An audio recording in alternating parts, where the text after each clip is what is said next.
excited for this one. I will always remember, Mike and John, my first Miners baseball game, and here's why. It was a home run ball that I had, or a foul ball that I had to go run and get, and I was the first one there. And then after that, followed about 500 other children that were ready for that same foul ball. How are you guys doing today? We're great. We remember our first Miners game, too. Well, and then, Mr. Simmons, I think your microphone's muted here on my end. And Mike, with that, I still think we're having that muted microphone issue. But Mike, as we're waiting for the audio to come back in on John's side, this is really exciting. And John, now that you're on too with your audio, what you guys captured with this was just the coolest experience of all time, with the attendance that first year, and then just the atmosphere that the community and the region felt. This was something special. Really was. Oh, well, it all to Mike. No, this was all John's vision right from the very beginning. And when I got down to Marion the first time and they showed me where the stadium was going to be, it was really all John's vision at that point of what he saw this was going to turn into. I remember taking the players. We were heading out on our 10-day road trip to start the season. And which we had to do, by the way. Yes, because the stadium would never have been finished. Oh, no. So I took the guys over and said, this is it.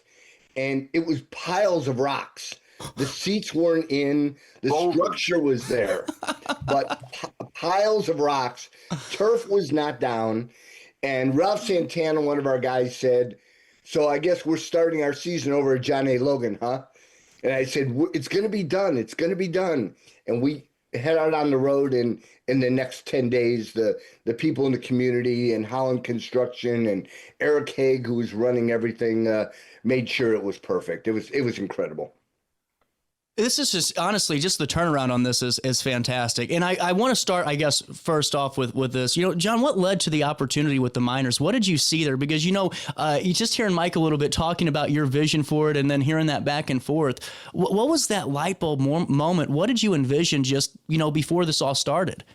Yeah, well, thank you. I used to own the Savannah Sand Gnats, an affiliated baseball team in Savannah, Georgia, obviously. And getting to Savannah is not terribly easy. You either have to drive it, which is 16-ish hours, depending on how many times you stop and, all that, or fly with one or two stops, through Atlanta or Charlotte and Charleston once in a while. And sometimes it was even 3 flights. Or you're landing in Jacksonville, maybe nonstop, but then renting a car and driving, 2 hours to. Mm-hmm. And so just over the years, I was thinking, man, we need to get something like this that's more convenient for me and better for the people in Illinois. And that's where I want to be anyway. And so anyway, that was kind of how it all started, was like doing the affiliated baseball. And so that's where it started, I guess, was how can we get this at home? Well, and then, you have the idea, up come the partnerships and everything else to get this developed. How long, start to finish, was that turnaround time from concept to, 10 days in going on a road stand? What was that turnaround time? Maybe 4 years. Wow. 4 or 5 years. Cause we didn't know it would be in Marion. We were like looking at different communities, and, John A. Logan would like us to be, their partner, which is not inconvenient, but not as convenient as right off the interstate Marion would be. So that was kind of searching for the right spot. And then there's a lot of rules around, because at the time I was still trying to attract affiliated baseball right there. So the stadium was built with that in mind. So it was overbuilt for the Frontier League, really. Wouldn't you say, Mike? Yeah, for sure. It was a fantastic stadium, but it was built to accommodate affiliated baseball and meet all their requirements. Well, and then, So, let me ask you this too, as we get closer and closer into this, it's one thing to build these beautiful structures and put all this work in on the back end. And then you have to have the product on the field, to get the folks excited. What goes into that decision making? I just find this fascinating with this being the Frontier League, how that differs from maybe an affiliate program or just overall professional baseball. Well, I ended up getting hired in, I guess, mid-November of 2006 with the 2007 season ahead. There was no roster of any kind. And now you've got to go about finding who will be, not only you've got to fill the roster, but who are going to be these really right players that are going to fit the community, be part of this, understand that we had a big vision as far as what standards were going to be, how we wanted the game to play. And we were just fortunate to have lucked on, so to speak, to get some guys that were really memorable and are still memorable to Miners fans as they look back. Ralph Santana, Tim Dorn, Chris Hall, some of those guys from that early team that are incredibly memorable as players and people. 100%. And Mike, correct me if I'm wrong, but Tim Dorn was our first guy to get signed by the bigs, right? He was, and we did it. He was signed by the Cardinals. It was a really special night. Mike went out on the field and presented him with the St. Louis Cardinal baseball cap, and he broke down. And I mean, it's a 6'8" home run hitter, big statue of a man, and he broke down. It was special time. He had no idea it was coming. I sent him out. We had a big lead in the game. I sent him out to first base. And I said, hey, I'm going to hit for you next time up, but go on out and just cover us in first base this inning. And he walked out there, and we made the announcement over the PA system, and we went out and presented him with a Cardinal cap. And so it was just such a great moment, and part of many things we did over the years to make our guys feel like they were important to us. And it was really the start of even though he was going to the Cardinals, he would always be a Miner. Right. Well, and see, that's where I find this so special, because you're able to create this atmosphere both on the field and the clubhouse, and then you're also able to do it in the stands and then outside of the stadium within just the greater region within this Frontier League baseball team. Did you, John, ever envision this to capture, I mean, the terms lightning in a bottle, and that really is the best way to define, especially the first couple of seasons and just what was going on. Did you ever foresee that, or was this just kind of like, if this happens, great pipe dream? I wasn't, like with many things, I wasn't too worried about it. I just felt like I should do it and did it. And it worked. And like I said, Mike was kind of the critical piece to that. Mm-hmm. I told Eric Haig, who was our main guy, he was with Affiliated Baseball, and I hired him away from his guy was selling a team. And I had a contract on this team in South Bend, Indiana, that I was hoping to bring to, Southern Illinois somewhere. And, but there's a lot of rules with affiliated baseball. You can't be in an adjacent county to a regular major league team. Wow. So it precluded arguably Madison County, Illinois, even though, it's a different state. So that would have been my hook if that was to happen, but it just wasn't worth the fight, anyway, it just kind of, it worked out great. Well, let me ask you this. You get in there after the road stand, you're starting the season on the road, you come back. What's that moment like? The lights are on and you're ready to play baseball. CJ, was unbelievable. The military did a jet flyover thing. Wow. We had a guy that parachuted in, landed on the field, and delivered the game ball to the ref. It was like nothing you've ever seen. It was great. What was the atmosphere like in the clubhouse for the guys, if you don't mind me asking? Yeah, Mike, talk about that after when you came off the road. That's pretty yeah. So first of all, we had no clubhouse at that point. We were going to be the last thing built. So we didn't get into the clubhouse till about August of that year. Wow. So we dressed up in what ultimately would become our banquet room. And so that was kind of cordoned off, and the guys were able to get dressed. we took showers at our own places, and we didn't care because the place, we had 6,000 people out there waiting. And Right. they brought us onto the field in a row of Toyota trucks. So the crowd is standing as we're being carted onto the field. It was a magical moment that I don't think I could ever see captured again.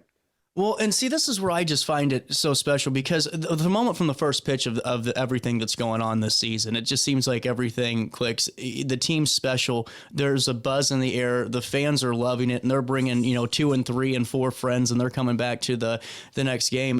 Whenever you're going through that, is there any distractions from the actual the function of the baseball team and winning? Or is it one of those things you tell the guys, hey, let's embrace this and let's just keep rolling through?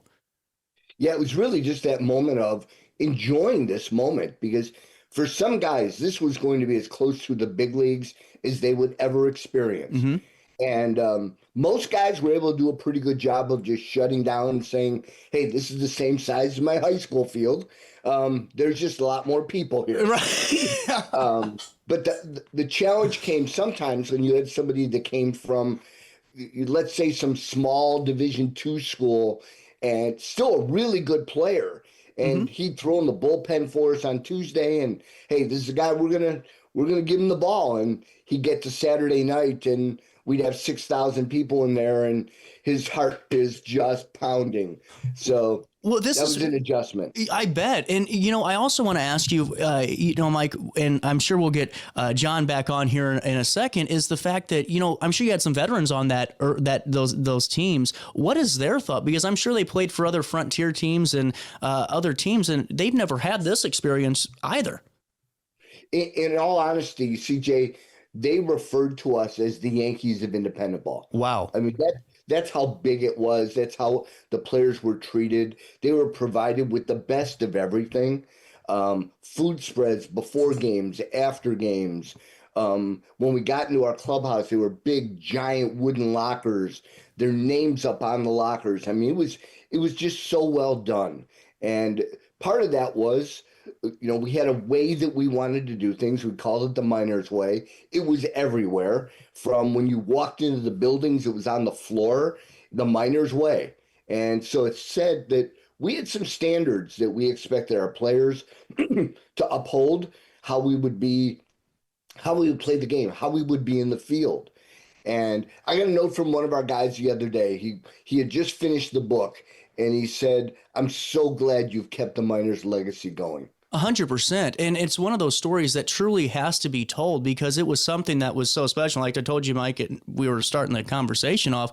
That's exactly what I felt. And I remember just being a little guy, going to that first season and getting lucky enough to get tickets and just being a part of that was like a movie. Yeah. And it certainly felt like that when we were in it, how special it was. Well, we had a situation, I'm sure, named Rob Gronkowski, who, played NFL, will ultimately end up in the Football Hall of Fame. His brother played for the Miners. And in 2011, Gordy comes into my office. He's got this big smirk on his face. He says, hey, Mike, I've got an idea. Well, the idea was the NFL was being locked out. And Rob wanted to play baseball. Rob was originally projected to be a very high baseball draft pick. Really? So this wasn't a weird situation at all. Mm-hmm. So I laughed. I said, I can't afford Rob. And I said, you know what the rookie salary is here? I said, I can give him $600 a month. And so Rob says, listen, you don't have to pay me at all. And I said, but you have to live with the host family. He said, I'll just pay for an apartment and Gordy can live with me. So that started a 2-week plan of Rob was going to play center field for us. Mm-hmm. And then the NFL settled and Drew Rosenhaus called and said, I think Rob's baseball career is going to be over. Ah, dang it. That's still a fun story, though. And, Mike, take me through some of those accolades and some of those really cool moments that you got to witness, especially that first couple of years, but throughout your tenure. And as we get John back on here, I'd love to hear his takeaway on just some of those really special moments that I'm sure that, some of the fans that are listening today will remember, too. Well, one was a 20-game winning streak, which, the record in the league at that time was 13. Wow. And as we were getting close to winning 10, our catcher, Brendan Occasion, came to me and said, "Hey, Mike, there was a establishment that they were not allowed to go to. And Mike, if we win 10, can we have a night at the place?" I said, "Sure." So sure enough, they win 10 games. On the 10th game, he comes into my office. He said, "We have another idea for you. If we win 20, can we go to the place and you pay the bill?" And I said, "Sure, absolutely." Nobody's won 20 games. And so the major league record, by the way, was like, I think the Cleveland Indians had it in like 1916 or something like that. And it was only like 20 something.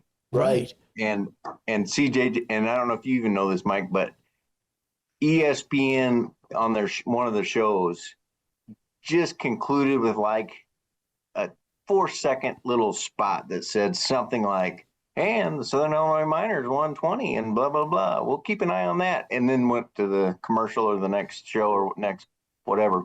And I thought, wow, we're on ESPN kind of, and then we lost right shortly after. So. Well, it's just cool to hear that, though, and hear that you guys gained so much notoriety from that. And Mike, I got to ask you, I mean, no one's going to predict 20-game winning streaks, but the moment it happens, I'm sure on that third out of the ninth inning, you're looking down at your wallet going, "You have got to be kidding me." It was certainly one of those, but the exhilaration and watching the pride that the guys had. The truth was, we were behind in that game. We were down 2 runs going into the top of the ninth.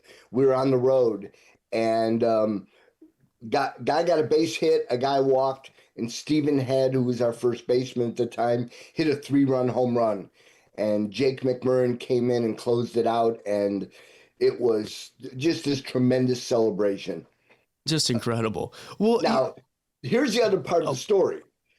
Joey Augustine, who was our ace, was due to pitch the next day.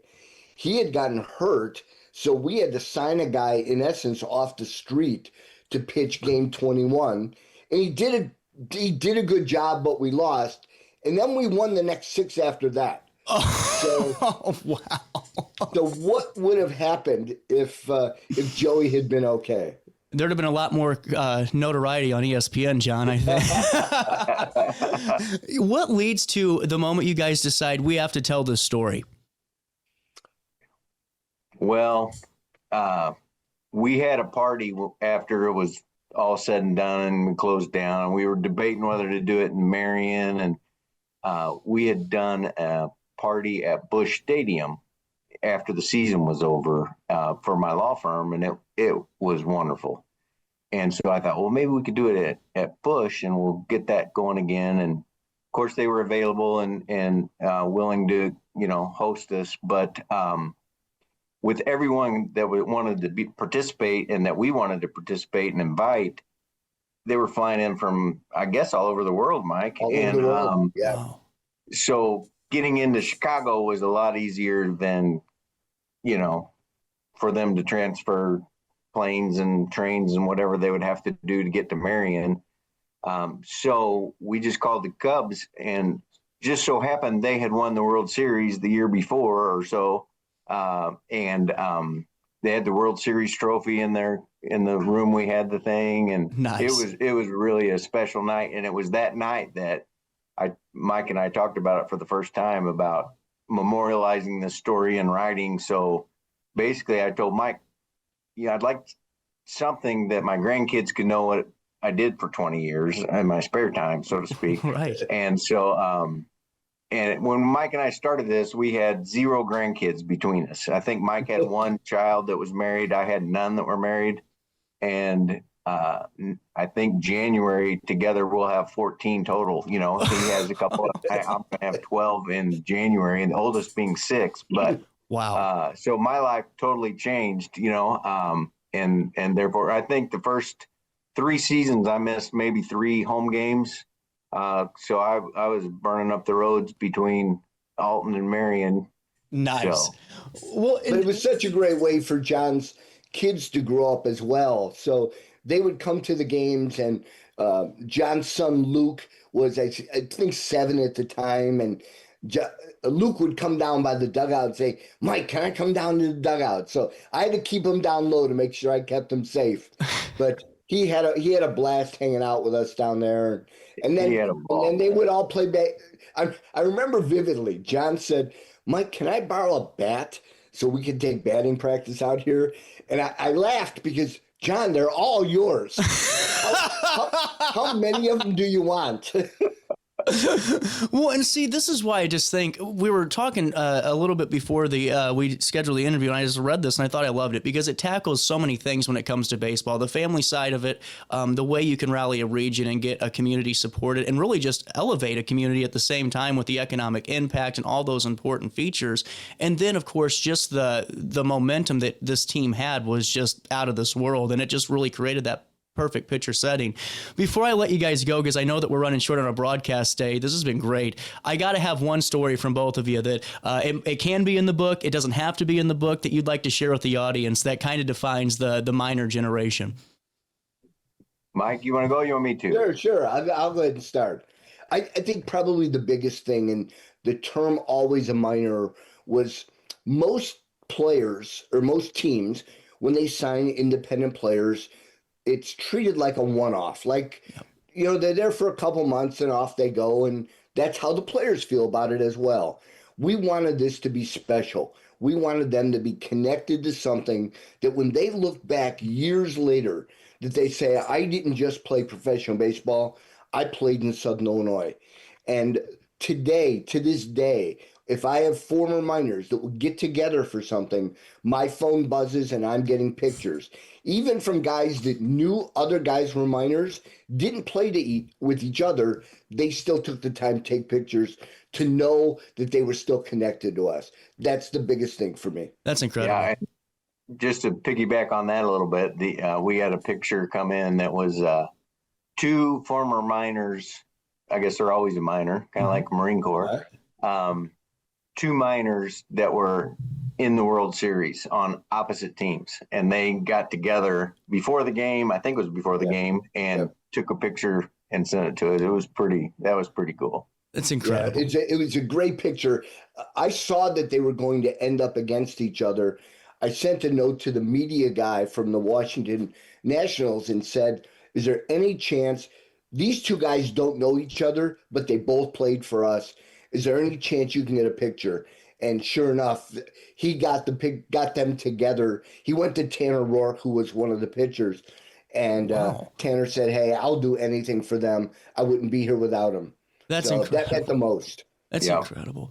Well, and CJ, real quick, my funny story or my little quick story is Luke, when he would be down in the dugout with Mike and the guys, the whole ride home, he would just be talking about it, just nonstop. And I'd always, and then what? And what they say when this happened and that kind of thing. And he just mid-sentence while he's talking about how great it was and this and that and the other, and so-and-so high-fived me, like he was part of the team. It was really cool, but he's just rambling on 100 miles an hour, and he just stopped mid-sentence and said, Dad, sometimes they don't talk too nice.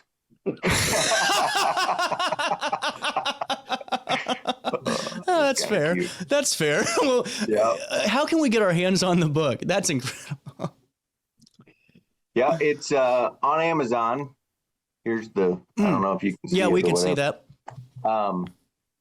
Amazon, I guess, is the best way to get it. And we're just now getting ready to, I don't know when it would go up or be available, but it's getting ready to, we just selected an author, I think, or an artist to read it. Mm-hmm. So it's going to be on Audible as well, but I don't know when that will be.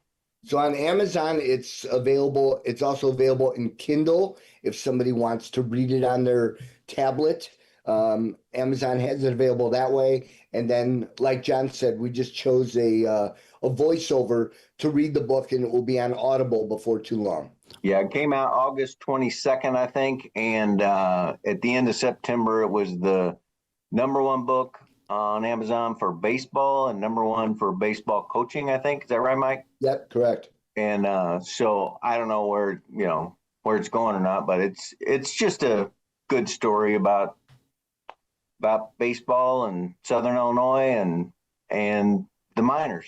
It's a great baseball or a great book, not baseball. I do get paid, guys. It's a great book just on Americana too. And that's really what the miners were through and through. And I truly do mean that. Thank you guys so much for your time today. It's been a pleasure talking to you, and we'll link everything in a write-up on RiverBender. All right. Thanks, CJ. Thanks for having us. Not a problem. All right. We'll take a quick break. We're not going to say goodbye for now. We got a great conversation with Danny Margison right after this on RiverBender and Roku.